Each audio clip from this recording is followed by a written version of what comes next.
Likutei Halachot, Halacha Hey 5, paragraph 1. Yitgaber ka'ari la'amod baboker sheyehehu me'orer hashachar. Again, we're bringing back the Shulchan Aruch, getting up like a lion and wake up the dawn.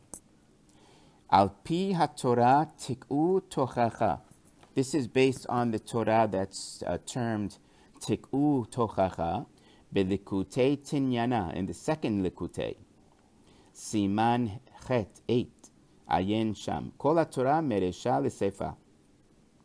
And this is one of the pieces that Rav Nachman Zal, Rabbeinu Zal, spoke of during his last year, I believe, of his life. So it has much to learn from here. Now, it's connected to waking up in the morning. We're going to see as this piece unfolds. First, we're going to get a lot of principles, and then it's going to show how it fits into the Shulchan Aruch a little bit later. V'hayotze lanu misham bekitzur le'inyanenu.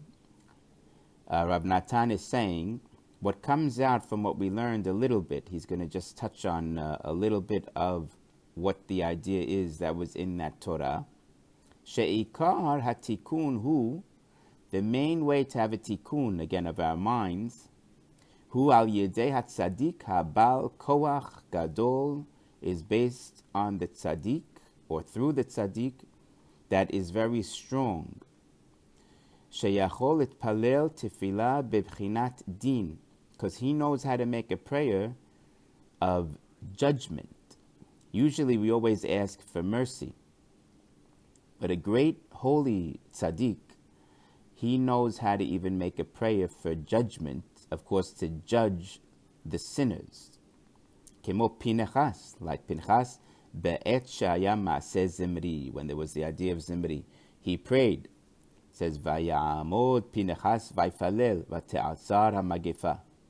But of course, people died, it was a plague, and of course he was able to kill Zimri, and in that way he did bring the deen down.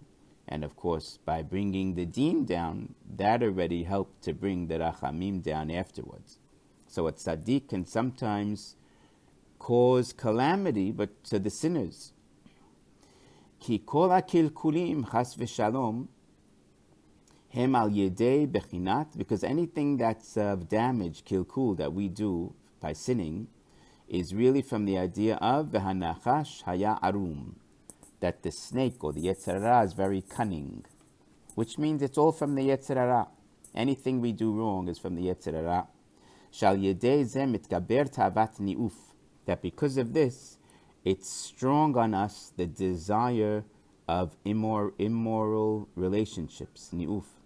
Shehu al yedei kilkul ha'moach, which is coming from the idea that our minds are in kilkul, damage mode. Ki hada'at shebamoach shekalul meshelosha mochin, because the knowledge that's in our brain and in our mind, which is kalul, it's collectively comprised of shelosha mochin, the three brains, which we know we have the what's keter chokhmah and bina, or chokhmah, bina, and da'at, which is Chabad.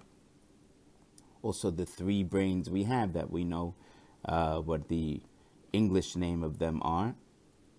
Hu bechinat shalosh mechitzot perusot b'fnei ha'tava hazot. These three brains are to help us like three walls, which are spread before the ta'ava of ni'uf, because you have to use your mind not to sin.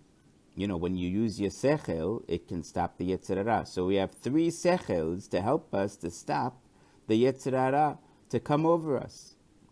But however, kashat sitra achra, when the evil side, yonek meharachamanut, when he's being yonek, which means he takes from the mercy, shehu hada'at, because that's really the da'at.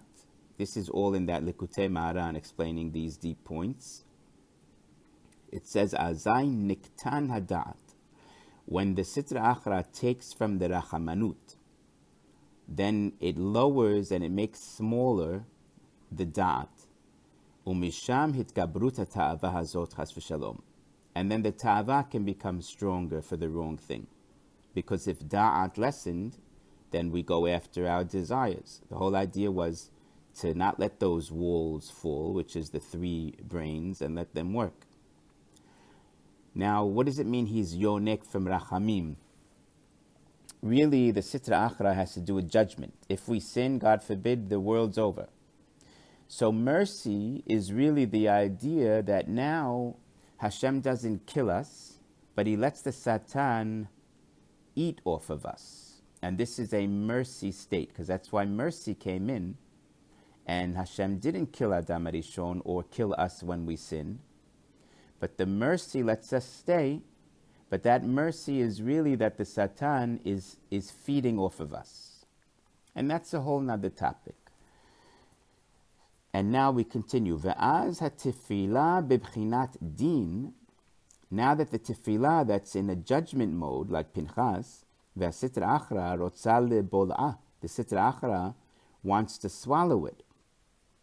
He doesn't want judgment for the wicked people. He wants the wicked people to thrive. Chas v'shalom. V'azai tzrichin ba'al koach gadol sheyuchal itpalel tefillah bebchinat din. Also, he says he's from din, the sitra achra. He doesn't have to listen to a tefillah that says, go bring din on these people. He's in charge of that, so he won't do it. He swallows up the prayer. But when you have a great tzaddik with a great koach, he can pray in the idea of din, and the Satan now has to go against his grain and do the din. Val yedei ze na'asin gerim. And by doing this, you make converts. V'nitrabe kevodo itbarach. Because Hashem's name and glory is becoming great. Usually when people get punished, like Yitro, he heard about Milchemet Amalek, that they got killed. And he heard about the Kiryat Yamsuf, what happened to the enemy. When Din comes on to the enemy, it usually makes people be aware of HaKadosh Baruch Hu. And they become Gerim, if they do, and his Hashem's kavod is greatened or heightened. Shal yidei zeh nimshach nevuah, and nevuah comes out of this. Val yidei zeh mitbarer hamidameh, and then it refines the idea of the imagination. Usually people, they're in illusion, and they imagine the wrong things. So when you have nevuah, it straightens out the imagination that you should be using your faculty of your mind for the right thing. And again, that's what this type of tefillah of din causes. It brings out the nevuah, and it brings out our right way of thinking. Shal yedei zeh mitbareret ha'emunah la'amin bechidush ha'olam. Because by doing this, it makes it clearer, the emunah. The emunah is clearer, because again, you're seeing God's hand. La'amin bechidush ha'olam, that you believe and you realize that Hashem is the one who runs the world. He started it and he continues to run it. Like we say, every day, bechol yom tamid ma'aseh bereshit. She'ikaro nitgala al yedei matan Torah. That this main principle was revealed at Matan Torah, Sha'az zachu kol Yisrael leruach nevuah, where everyone was a prophet. So that's where the prophecy comes in, meaning this brings to prophecy because it was so clear that Hashem is the one who's in charge of the world. And at that time where it was so clear, we were prophets. We were prophets at Har Sinai. So when it's clear that Hashem is running everything, that also is an aspect of bringing prophecy and clear thinking. Val yedei emunah, by having emunah, zochin lechidush haolam shel le'atid. It also brings that the world is renewed, not just here, but for olam haba. Bibchinat lehagid baboker chastecha ve'emunatecha balelot. But the pasuk says in Tehillim 92, Mizmor Shir Yom HaShabbat, we say emunah in the nights means the exile that we're in now. You need emunah in the dark night exile. But then the flip side of it, which is said first, lehagid baboker chastecha, the morning means the redemption and into olam haba. So that's why you have that idea of le'atid lavo is the first part of the pasuk, which is after the galut. So it's just showing that it's also showing that the world will renew even in le'atid lavo and make a new world, like we say. It'll be one day desolate, one day meaning 1,000 years, and then it says God will renew his world, mechadesh et ha'olam, to make a new world, which is olam haba, or the beginning of it at least. And this is bechinat chadashim labekarim, again, new in the morning, rabba emunatecha, your emunah Hashem is great. Of course, our emunah in him, and his emunah in us. And we know this line we used for waking up in the morning. So already we're touching on what this has to do with getting up like a lion in the morning. But it's going to be told more in the next paragraph. V'chidush ha'olam hu b'bchinat Eretz Yisrael. The idea of a new world is the idea of Eretz Yisrael, because it'll also be new in a sense. It'll be a new Eretz Yisrael that will include more places of the map. And also there'll be a hashgacha.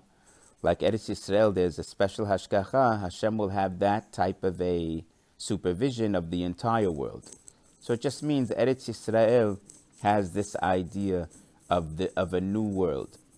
The whole world is going to be like an Eretz Yisrael, meaning shehu legalot hashgacha, which is again to reveal the supervision of God. Val yedei zeh nimshach shir chadash. And by this it'll be drawn out the new song. Like we said, we're going to sing a new song when Mashiach comes. And again, the redemption and Le'atid level, all this about that time. And there'll be Nivu'ah. So all this is about that new time when Mashiach comes, up until Olam Haba, just more and more. Shel Niflaot, of wonders. Shehu Bechinat Hakol HaMashke Tagan, which is the idea also that we say, the voice waters the garden, which means the voice, which is like the voice of Torah, the voice of God, is already the waters of the garden, which bring people closer to Hashem, so to speak. And again, Gan Eden having to do being watered with the voice of Torah, and this type of a thing that's talked about in the books. Shal yedei zeh mitkaber mezona denishmata, and by this happening, the food of the neshama gets stronger. The food of the soul, meaning now the soul knows what it wants and it feels a need to eat spirituality, as opposed to how we are today. We don't feel it. We don't feel the soul's need to eat. Shu bechinat reach, which is the idea of the reach, of a smell. And of course the reach nichoach of Hashem. Bechinat yir'ah, which is the idea of yir'ah, fear of Hashem. Again, in the Likutei Maharan, all this is put together more.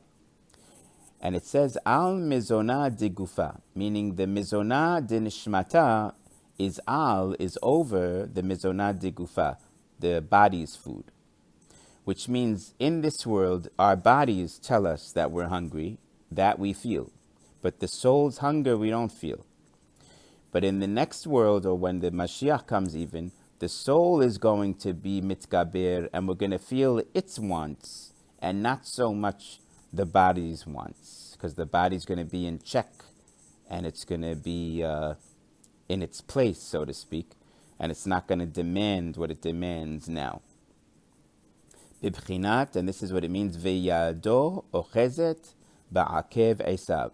Yaakov's hand was on the heel of Esav, which means it's just to show, besides the story of what happened with them, even though Esav came out first, Yaakov was holding him to show that he's holding his leg, that at the end of time, because Yaakov comes later, so it's like at the end of time, he's going to pull down Esav, or pull down the desires of the physicality, because Esav represents the physical, and Yaakov is holding on to it, kind of bringing it down, taking it down, so to speak. So that little scene or metaphor is the idea that in the end of time, the soul will overpower or take down the desire of the body.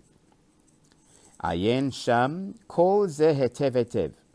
Rav Natan Zal, he says, look over there in the Likutei Maran very well, Ki Norahu Me'od, because it is very Nora, awesome. And he gives a little commercial here, just to read up on it. Usually he doesn't say that, so it just shows how important it is. And again, by being one of the last lessons of Rabbeinu Zal in his life, it is something very important to learn. Now he's going to tie it in the next paragraph to about waking up in the morning.